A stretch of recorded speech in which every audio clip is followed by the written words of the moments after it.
Hello and welcome. You're joining us live here on India Today's social media handles. I'm Akshita Nandagopal, getting you all the top stories that we're tracking this morning, this Wednesday.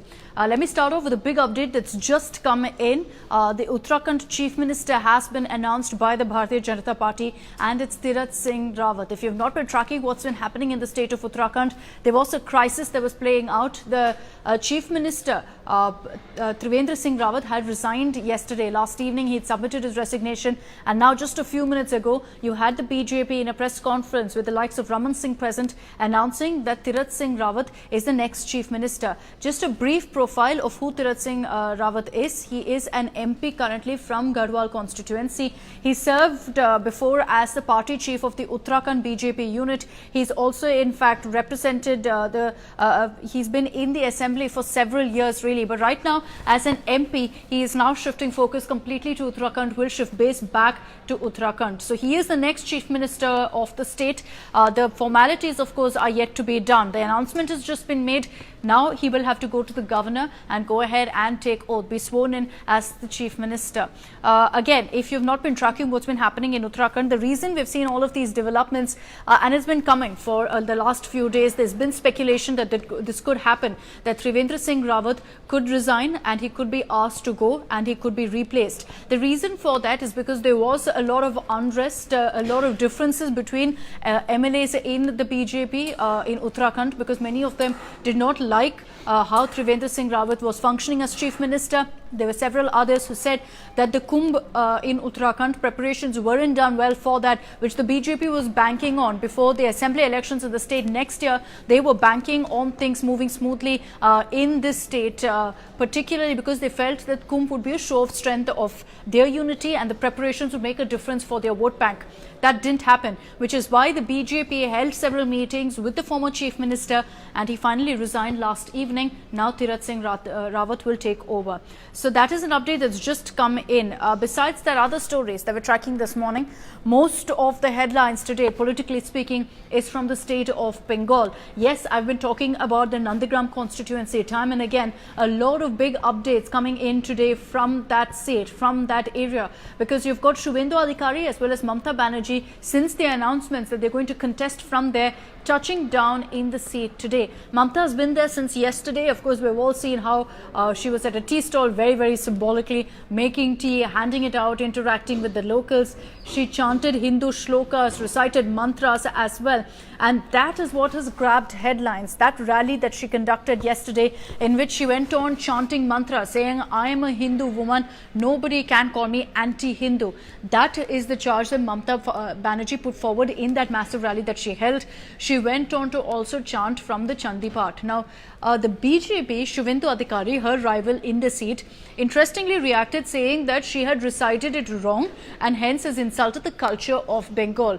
Giriraj Singh has said that Mamata Banerjee is nothing but a Chunavi Hindu, an election Hindu, and nothing more than that, referring to the fact that now suddenly, according to the BJP, she's found her Hindu roots because of the elections. The Congress too has lashed out at Mamata, saying that she's changing color just because the BJP has stepped into the battleground in Bengal. So a lot of controversy that's playing out, even as Mamata Banerjee put out a dare. She told the BJP, come and compete with me in reciting these Hindu shlokas. Let's see if you can beat me to go ahead and deem me anti-Hindu.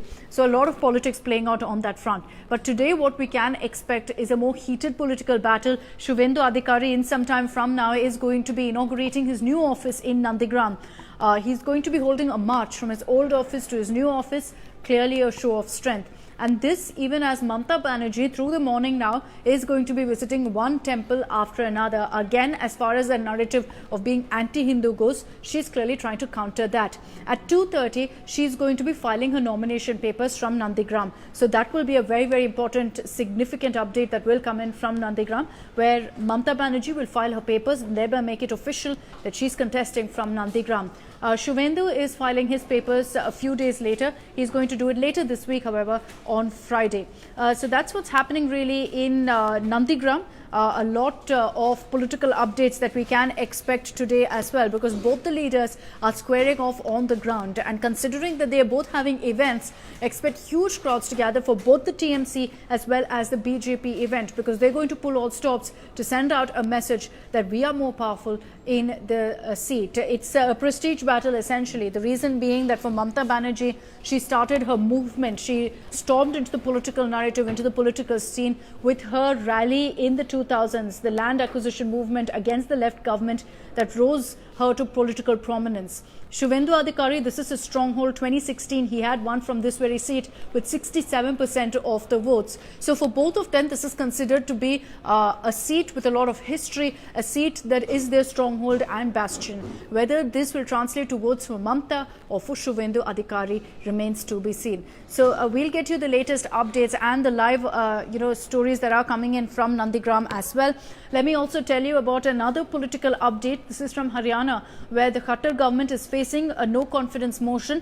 As we speak, there's a discussion that's currently happening in the Haryana Assembly on the no confidence motion that's been moved by the Congress. Bhupinder Singh Hooda, speaking in the Assembly in that detailed speech that he's making, has said that people have lost faith, have lost trust in the government, and hence they're moving this motion. Also keeping in mind all that's happened with regards to the farmers' protest, that too has been raised by Hooda in the Assembly. But when you come down to the actual trust vote, doesn't look like there'll be any problem for the BJP, JJP combined, because they have the numbers. 56 MLAs are on their side. The majority mark is 45. So even if, let's say, about 4 to 5 move aside, don't vote or choose the other side, they're still very, very safe. So it looks more to be a symbolic move by the Congress in Haryana rather than having any meat or expecting any development as far as the Khattar government is concerned. So they're on solid ground. But we'll have to see what really is the big headline that comes in from Haryana as well. The voting is expected anytime now on that no confidence motion.